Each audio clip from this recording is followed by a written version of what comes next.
Selanjutnya, next. Nah, selanjutnya adalah perulangan atau looping. Looping sendiri ada 3, for, while, sama nested loop. Untuk for sendiri merupakan perulangan yang sudah terhitung jelas. Nah, di sini variabel nama udah diinisialisasi dengan nama Nanda, yang mana nanti dia akan mengulang sebanyak dari variabel yang udah diinisialisasi. Nah, kemudian for karakter in nama di sini karena Nanda. Terus karena kita ingin mencetak karakternya, berarti dia hanya akan mencetak karakter dari nama yang sudah diinisialisasi. Nah, ini Nanda. Nah, kalau while itu perulangan yang tidak terhitung. Kalau tadi for itu udah pasti, dia cuman ditentukan di awal. Kalau while itu kita bisa melakukannya berulang-ulang. Contohnya di sini, while kondisi kalau dia mau milih ya, dia menuliskan ya, nanti dia akan mengulang kondisinya.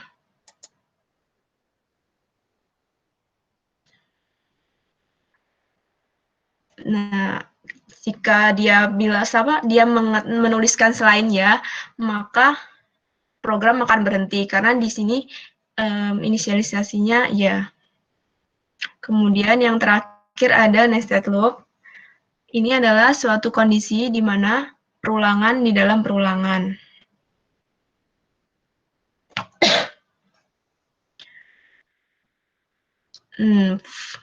For I in range 0 sampai 10.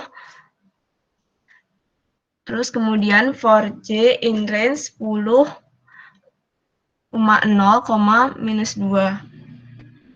If I sama dengan J, maka dia akan mencetak angka sama adalah sebanyak I.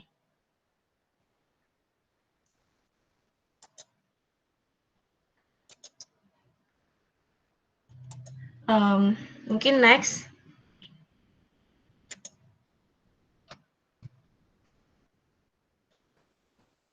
Oke, thank you Karya. Jadi lanjut lagi ke list. Jadi list itu apa sih teman-teman? List itu adalah salah satu sebuah variabel yang bisa menampung berbagai macam nilai atau data ya. Nah, sebenarnya mungkin teman-teman mikir array. Kalau biasa teman-teman lagi belajar OOP juga kan, ingatnya itu pasti bukan list tapi array. Nah, pada Python sendiri ini array itu ada 4, yaitu ada list, set, tuple, dictionary, sama set. Dan masing-masing kegunaannya itu teman-teman mungkin udah pernah cobain waktu Alpro, tapi sekedar reminder, list itu adalah salah satu struktur data yang paling banyak fungsinya, yang paling banyak bisa diotak-atik. Kalau teman-teman lihat di metodenya ada open, clear, copy, count. Bedanya apa sih sama set atau tuple, dictionary? Nah, salah satunya itu contoh dia itu tidak bisa memiliki data ganda. Ada juga yang nilainya itu tidak bisa dihapus. Kalau kayak dictionary, dia itu menggunakan konsep key and value ya, maksudnya yang kita panggil biasanya kan kalau kayak list itu indeks ya. Contoh kita bikin suatu list nama-nama hewan. Jadi nama-nama hewan ada 1, 2, 3, 4. Kita panggilnya mungkin kedua, ketiga kan. Nah, kalau di dictionary itu tidak ada yang namanya indexing, tapi diganti dengan key. Apakah itu bisa digunakan di list? Bisa juga. Nah, makanya kenapa list merupakan array yang paling banyak fiturnya. Aku kasih contoh, kenapa diciptakan sebuah list atau array. Anggap aja nih, di layar bisa dilihat kan, nama aku isinya Simi, nama kamu Jelly, nama kita Slimly, nama dia emang ada. Nah, pada saat kita pengen mengeluarkan nilainya itu, berarti kita harus ngeprint nama aku, nama kamu, nama kita, nama dia. Oke, simple. Tapi gimana kalau ada 100 nilai? Gimana kalau ada 10.000 nilai? Jumlah penduduk di Indonesia berapa? Nggak mungkin dong kita mau program kita ketik satu-satu. Nah, maka dari itu muncullah sebuah variabel yang menampung lebih dari satu nilai.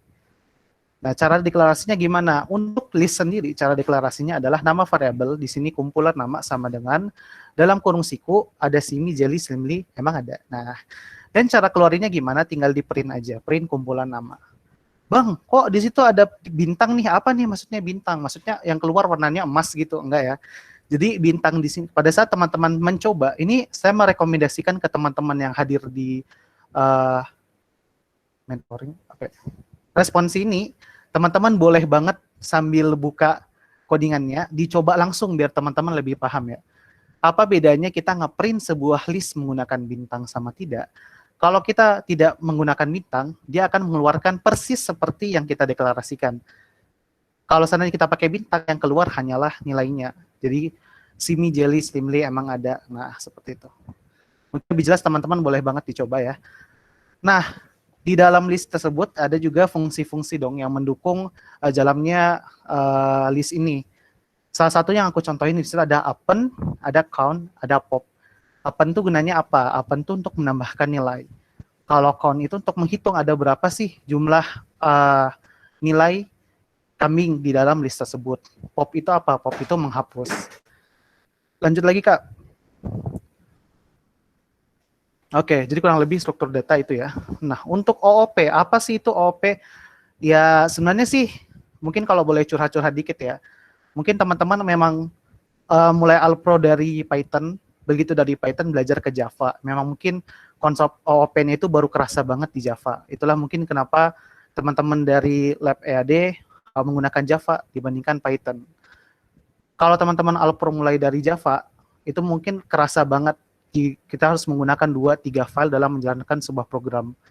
Nah, sedangkan kalau di Python sendiri, kurang lebih OOP itu dibagi dua ya, ada sebuah kelas, ada sebuah function. Jadi di kelas strukturnya itu kurang lebih dalam kelas dulu, baru ada functionnya. Kelasnya itu ya seperti digambar, kelas, functionnya itu pakai def.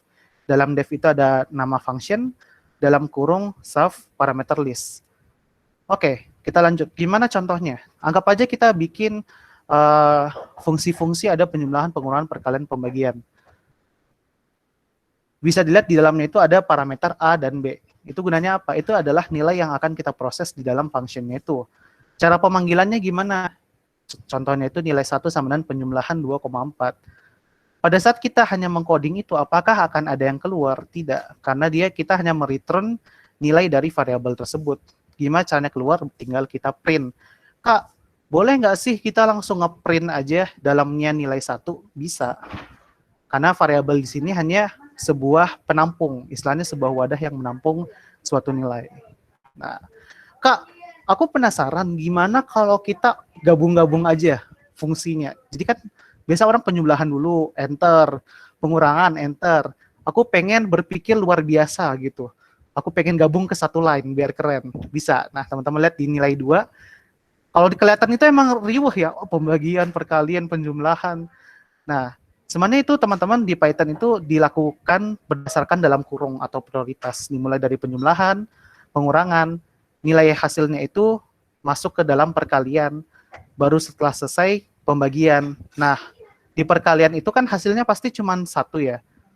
Sedangkan pembagian itu butuh 2. Nah, makanya kenapa ada koma 3. Kurang lebih seperti itu. Nah, kalau teman-teman bingung, Kak, kenapa pada saat kita menggunakan kelas, kok kayak kita nggak harus ada save-nya? Karena save ini merupakan objek sendiri di dalam kelas tersebut. Tapi apakah kita harus selalu ada save pada saat kita membuat function di dalam kelas? Nggak harus. Tapi yang dibutuhin itu, kalau pada saat teman-teman mendeklarasikan sebuah function dalam kelas tanpa save, ya maksud saya itu teman-teman tidak harus melakukan operasi terhadap save itu. Tapi pada saat mendeklarasikan, teman-teman harus ada save-nya. Kalau penasaran, boleh banget langsung dicoba aja. Kurang lebih itu sih konsep OOP. Jadi kalau teman-teman masih bingung waktu belajar Java, kurang lebih sebenarnya seperti ini konsepnya OOP. Oke, next, Kak. Oke, sebelum kita lanjut, ada yang mau nanya nggak mengenai awal-awal struktur data? Tadi, conditional looping. Kalau ada yang mau nanya, boleh open mic mangga? Atau mau ngechat kalau malu-malu? Ya, Gak usah malu-malu.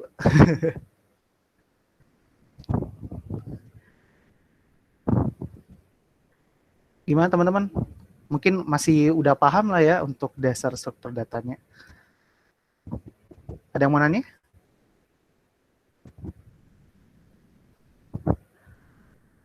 Aman kayaknya Kak. Oke, siap.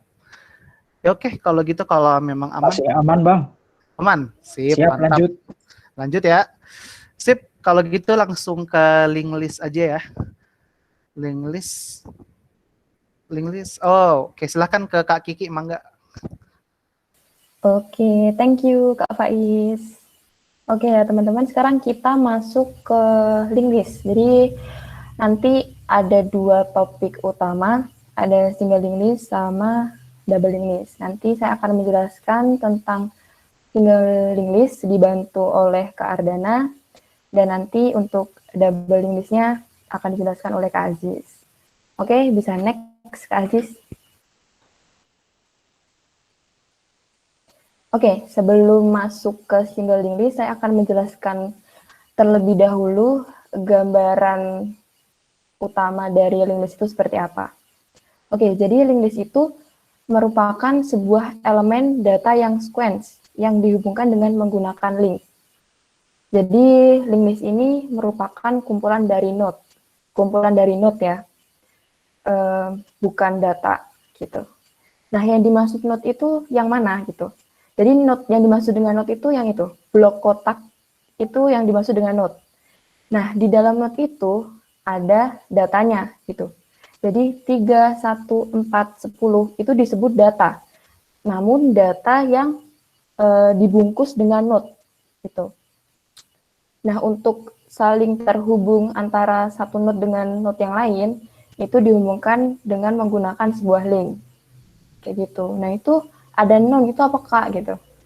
Nah, non ini itu adalah data kosong gitu. Jadi setelah data 10 itu kan kita nggak tahu ya ada data atau enggak. Yang pasti nggak ada data sih, jadinya kosong gitu. Datanya nggak ada.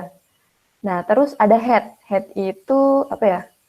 Kayak data paling atas, data paling awal gitu. Kayak gitu, gambaran utama dari link list. Oke, mungkin bisa di next.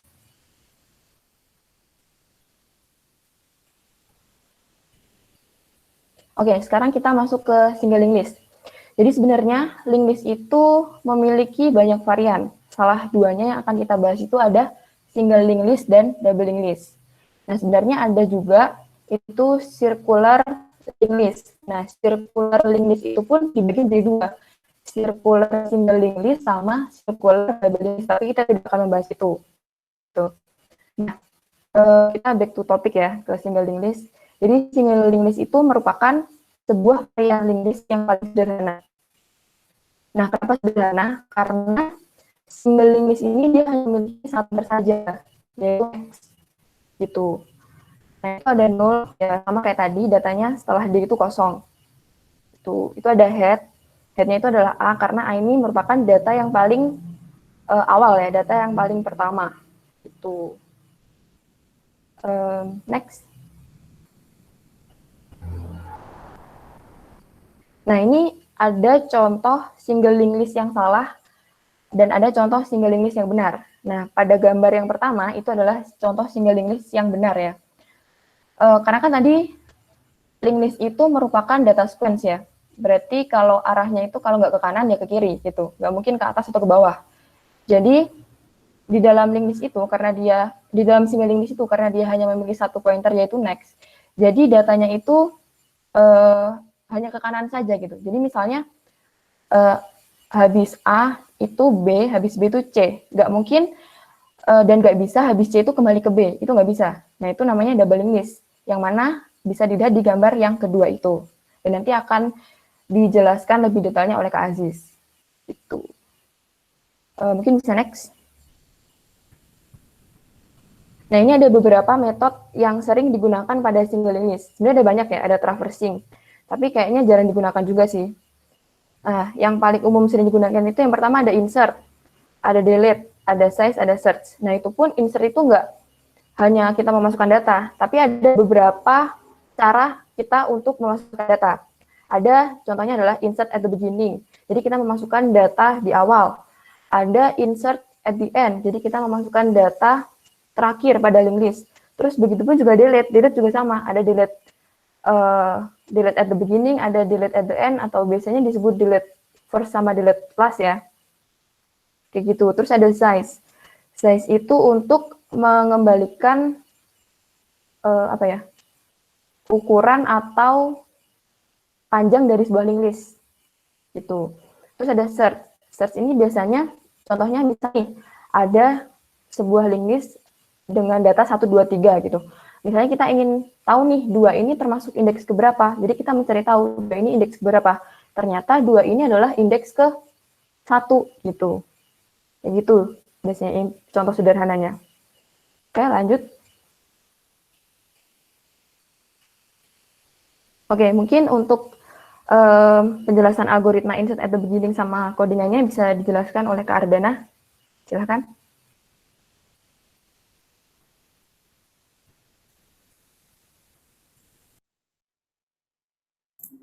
Oke, thank you. Jadi ini tentang linked list untuk insert at the beginning. Jadi data baru itu akan dimasukkan di awal dari linked list-nya. Kalau misalkan kita ngelihat dari ilustrasi ini, pertama kan di situ ada data A, B, C, D, yang mana di node pertama, node A, itu datanya A, next-nya itu adalah B, terus ke C, dan seterusnya.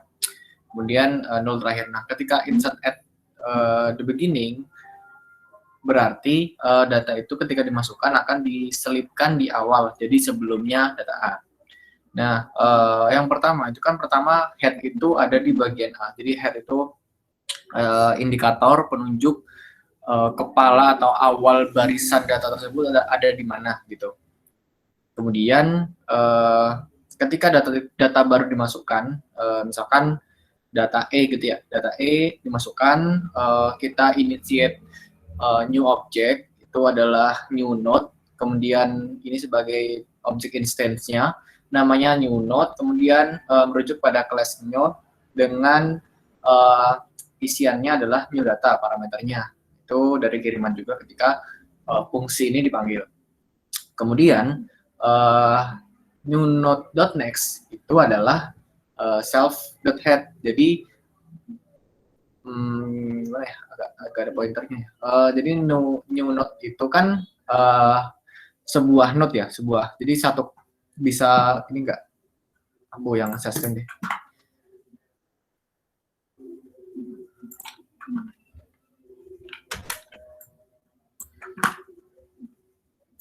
Ditimpa aja dan share screen-nya ditimpa aja.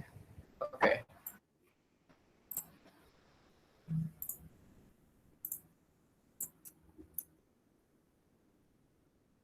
Udah ya?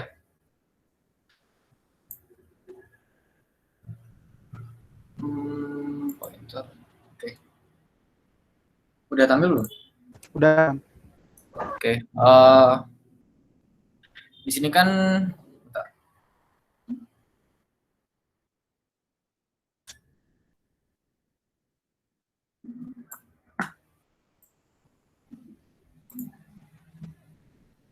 Oke, di sini kan bagian ini pertama, ini kan head ya, ini node-nya.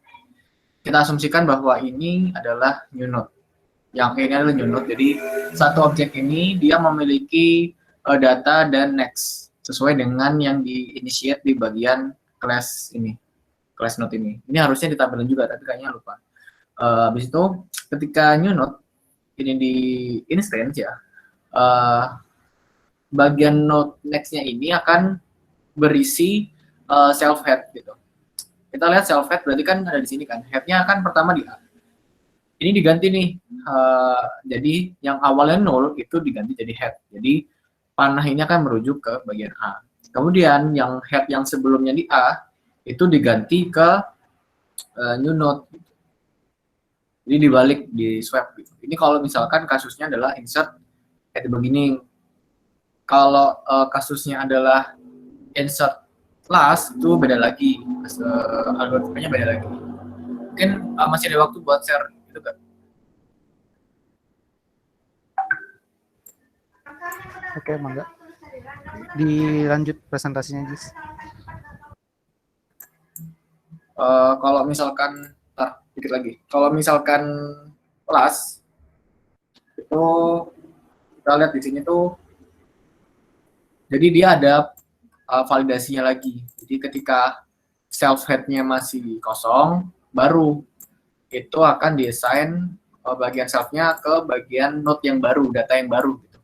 Kepalanya diassign ke data yang baru. Kemudian ini kalau misalkan kasusnya head-nya masih kosong. Kalau misalkan head-nya udah ada isinya, yaitu data pertama misalkan, itu masuknya ke sini. Nah, jadi kita buat data variable baru, temporary, isinya adalah self head. Kemudian while time.next ini apa? Ini untuk ngecek data itu sampai yang paling akhir. Jadi while time.next itu kan isinya adalah node ya, atau null. Kalau null berarti dia ada di posisi terakhir kan. Kalau misalkan memang di posisi terakhir, berarti perulangannya akan berhenti. Nah, ketika perulangan berhenti, maka temporary.next-nya yang tadi null itu diganti menjadi new node yang tadi dimasukkan. Kalau misalkan, jadi ini kayak geser gitu loh.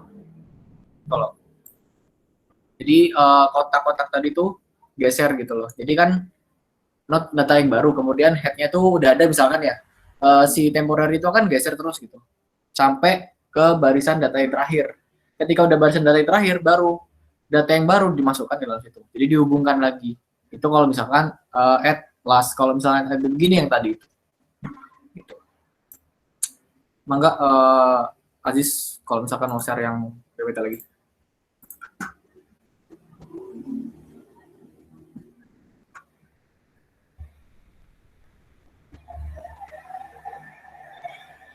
Oke, kalau misalkan selanjutnya itu adalah delete at beginning atau menghapus data yang paling awal.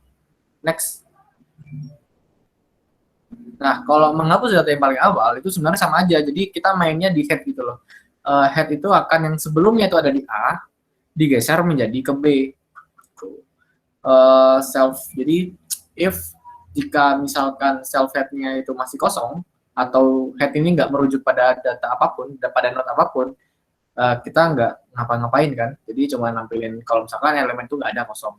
Kalau misalkan ternyata head ini ada isinya, misalkan di A gitu ya, maka self.head itu akan dipindah ke dalam, isinya itu akan dipindah ke self-head.next. Jadi isinya self-head.next kan node B. Jadi head ini akan dipindah, isinya adalah node B gitu. Jadi linked list itu sebenarnya nggak benar-benar menghapus, tapi memutus hubungan gitu. Yang kalau misalnya kita